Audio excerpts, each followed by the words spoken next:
நம்ம பார்க்க போகிறது வரக்கூடிய 17/7/2024 புதன்கிழமை அன்னைக்கு பார்த்தீங்கன்னா ஆடி மாதமானது பிறக்குது. நம்ம தொடர்ந்து ஒவ்வொரு தமிழ் மாத பிறப்பு அப்போயுமே நம்ம சேனல்ல அந்த தமிழ் மாதத்துடைய சிறப்புகள் பற்றியும் அந்த தமிழ் மாதத்தில் வரக்கூடிய முக்கியமான விரத தினங்கள் எந்தெந்த தேதியில் வருது அப்படிங்கிறத பற்றி பார்த்துக்கிட்டு வரோம். அந்த வகையில் இன்னைக்கு இந்த பதிவில் நம்ம பார்க்க போகிறது ஆடி மாதத்துடைய சிறப்புகள் பற்றியும் ஆடி மாதத்தில் வரக்கூடிய முக்கியமான விரத தினங்கள் எந்தெந்த தேதியில் வருது அப்படிங்கிறத பற்றியும் தெரிஞ்சுக்க போகிறோம். அதனால் தொடர்ந்து எல்லாருமே இந்த பதிவை பாருங்கள். பதிவை முழுசாக பார்த்துட்டு உங்களுக்கு இந்த பதிவு பயனுள்ளதாக இருந்துச்சு, இதுலேருந்து நீங்கள் ஏதாவது கொஞ்சமாவது தெரிஞ்சுக்கிட்டீங்க அப்படின்னு நினச்சிங்கன்னா மறக்காமல் இந்த பதிவை லைக் பண்ணிக்கோங்க. நீங்கள் இந்த பதிவை லைக் பண்ணுறது மூலயமா நிறைய பேருக்கு இந்த வீடியோ வந்து போய் சேரும். அது மட்டும் இல்லாமல் நீங்கள் நம்ம சேனலை இன்னுமே சப்ஸ்கிரைப் பண்ணாமல் பார்த்துக்கிட்டு இருக்கீங்கன்னா சப்ஸ்கிரைப் பண்ணிட்டு பாருங்கள். நீங்கள் நம்ம சேனலை சப்ஸ்கிரைப் பண்ணிட்டு பார்க்கறது எனக்கு அடுத்தடுத்த வீடியோஸ் கொடுக்கறதுக்கு ரொம்ப ரொம்ப ஒரு ஊக்கத்தை தரும். இப்போ வாங்க நம்ம வீடியோக்குள்ளார போகலாம். தமிழ் மாதங்களில் பார்த்தீங்கன்னா 4வது மாதமாக வரக்கூடிய மாதம் தான் ஆடி மாதம்.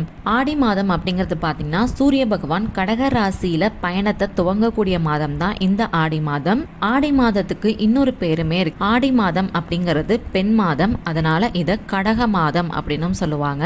அதனால இந்த மாசத்துல சக்தி வழிபாடு செய்யறது ரொம்ப ரொம்ப நல்லது. ஆடி மாதத்துக்கு அதிபதியா இருக்கிறது யாருன்னு பாத்தீங்கன்னா சந்திரன். இந்த மாசத்துல சூரியன் கிட்ட இருந்து சூட்சமமான அதிர்வுகள் வெளிப்படுறதா சொல்லப்படுது. அதனால இந்த மாதத்துல இறை வழிபாடு, மந்திர ஜபம் இதெல்லாம் செய்யறது ரொம்ப ரொம்ப நமக்கு சிறந்த பலன்களை தரும். ஒவ்வொரு மாதத்திலுமே பாத்தீங்கன்னா ஒரு சில திதிகள், ஒரு சில நட்சத்திரங்கள், ஒரு சில நாட்கள் பாத்தீங்கன்னா ரொம்பவே ஒரு சிறப்பான நாளா நம்ம வழிபாடு செய்வோம். ஆனா கிழமை, திதி, நட்சத்திரம் அப்படின்னு எல்லாமே ரொம்ப ரொம்ப சிறப்பு பெற்ற மாதமா இருக்கிறது தான் இந்த ஆடி மாதம். ஆடி செவ்வாய், ஆடி வெள்ளி, ஆடி ஞாயிறு, ஆடி கிருத்திகை, ஆடி 18, ஆடி பூரம், ஆடி அமாவாசை, ஆடி பௌர்ணமி அப்படின்னு ஆடி மாசத்துல வரக்கூடிய ஒவ்வொரு நாளுமே ரொம்ப ரொம்ப ரொம்ப சிறப்பு வாய்ந்த நாட்களா சொல்லப்படுது. ஆடி மாசத்துல பாத்தீங்கன்னா பருவநிலை மாறும், பலவிதமான தொற்று நோய்கள் பரவும். இதனாலதான் ஆடி மாசத்துல வீடுகள்ல வேப்பிலை வைக்கிறது, கூழ் உணவுகளை சமைக்கிறது, விரதம் இருக்கிறது, அசைவ உணவுகளை தவிர்க்கிறது, இதெல்லாத்தையும் நம்ம கடைபிடிச்சிட்டு வரோம். ஆடி மாசத்துல ஆறு, குளம், மரம் அப்படின்னு எல்லாமே அம்மன் வடிவமா நம்ம பாவிச்சு வழிபாடு செய்யறோம். இந்த மாதத்துல நம்ம சுப நிகழ்ச்சிகள் எதுவுமே நடத்துறது கிடையாது. அதுக்கு சிறந்த மாதமும் ஆடி மாதம் கிடையாது. சுப நிகழ்ச்சிகளுக்கு பதிலா நம்ம அம்மனுக்கு திருவிழா எடுக்கிறது, பால் குடம் எடுக்கிறது, தீ மிதிக்கிறது, இதுதான் ஆடி மாசத்துல செய்ய வேண்டிய முக்கியமான நிகழ்வுகள். குறிப்பா கிராமப்புறங்கள்ல பாத்தீங்கன்னா காவல் தெய்வங்களுக்கு ஆடி மாசத்துல தான் வழிபாடுகள் செய்யப்படும். ஆடி மாதம் பாத்தீங்கன்னா முன்னோர் வழிபாட்டுக்குரிய மாதமுமாகவே இருக்கு.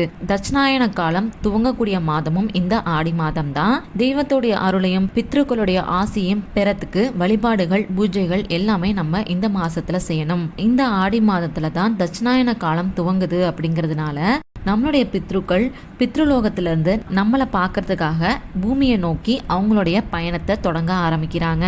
ஆடி மாதம் பார்த்தீங்கன்னா பருவமழை துவங்கக்கூடிய காலம் அப்படிங்கிறதுனால பலவிதமான நோய்கள் பரவும் காலமாகவுமே இது இருக்கும். அதனால நோய்கள்ல இருந்து மக்களை காக்கிறதுக்காக பெண் சக்தியான அம்மனையும், கருப்புசாமி, மதுரை வீரன், ஐயனார் இந்த மாதிரி கிராமத்து காவல் தெய்வங்களையும் வழிபட்டு சிறப்பு பூஜைகள் நடத்தக்கூடிய காலமும் இந்த ஆடி மாதம் தான். இப்ப நம்ம ஆடி மாசத்துல வரக்கூடிய முக்கியமான விரத நாட்கள் எந்தெந்த தேதியில வருது அப்படிங்கறத பத்தி பார்க்கலாம். ஜூலை 17ஆம் தேதி புதன்கிழமை அன்னைக்கு பாத்தீங்கன்னா ஆடி மாத பிறப்பு. அன்றைய தினம் பாத்தீங்கன்னா வளர்பிறை ஏகாதசி விரதம், சாதுர்மாசிய விரத ஆரம்பமும் கூட. ஜூலை 19ஆம் தேதி வெள்ளிக்கிழமை அன்னைக்கு பிரதோஷம். ஜூலை 21ஆம் தேதி ஞாயிற்றுக்கிழமை அன்னைக்கு பௌர்ணமி விரதம். ஜூலை 22ஆம் தேதி திங்கட்கிழமை அன்னைக்கு திருவோண விரதம். ஜூலை 24ஆம் தேதி புதன்கிழமை அன்னைக்கு சங்கடகர சதுர்த்தி விரதம். ஜூலை 29ஆம் தேதி திங்கட்கிழமை அன்னைக்கு ஆடி கிருத்திகை. ஜூலை 31ஆம் தேதி புதன்கிழமை அன்னைக்கு ஏகாதசி விரதம். ஆகஸ்ட் 1ஆம் தேதி வியாழக்கிழமை அன்னைக்கு பிரதோஷம். ஆகஸ்ட் 2ஆம் தேதி வெள்ளிக்கிழமை அன்னைக்கு மாத சிவராத்திரி. ஆகஸ்ட் 3ஆம் தேதி சனிக்கிழமை அன்னைக்கு ஆடிப்பெருக்கு. ஆகஸ்ட் 4ஆம் தேதி ஞாயிற்றுக்கிழமை அன்னைக்கு ஆடி அமாவாசை. ஆகஸ்ட் 5ஆம் தேதி சோமவார பிரதோஷம், சந்திர தரிசனமும் கூட. ஆகஸ்ட் 7ஆம் தேதி புதன்கிழமை அன்னைக்கு ஆடிப்பூரம். ஆகஸ்ட் 8ஆம் தேதி வியாழக்கிழமை அன்னைக்கு நாக சதுர்த்தி.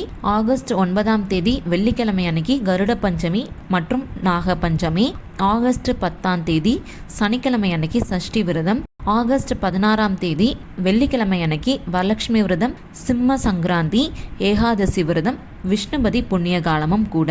இதுதான் ஆடி மாசத்துல வரக்கூடிய முக்கியமான விசேஷ நாட்கள் மற்றும் விரத நாட்கள். இன்னைக்கு இந்த பதிவுல நம்ம ஆடி மாசத்துடைய சிறப்புகள் பத்தியும் ஆடி மாசத்துல வரக்கூடிய முக்கியமான விரத தினங்கள் எந்தெந்த தேதியில வருது அப்படிங்கறத பத்தியும் தெரிஞ்சுக்கிட்டோம் இல்லையா. அடுத்த பதிவுல நம்ம பார்க்க போறது ஆடி மாசத்துல என்னெல்லாம் செய்யலாம், என்னெல்லாம் செய்யக்கூடாது, ஆடி மாசத்துல விரதம் இருக்கிறதுக்கான காரணம் பற்றியும், ஆடி மாசத்துல திருமணம் ஏன் செய்யக்கூடாது, அம்மனுக்கு கூழ் ஏன் படைக்கிறோம் அப்படிங்கறத பத்தி நிறைய தகவல்கள் நம்ம அடுத்த பதிவுல கண்டிப்பா தெரிஞ்சுக்கலாம். அதுக்கு முன்னாடி நீங்க நம்ம சேனல் இன்னும் சப்ஸ்கிரைப் பண்ணாம பாத்துக்கிட்டு இருக்கீங்கன்னா மறக்காம சப்ஸ்கிரைப் பண்ணிட்டு பாருங்க.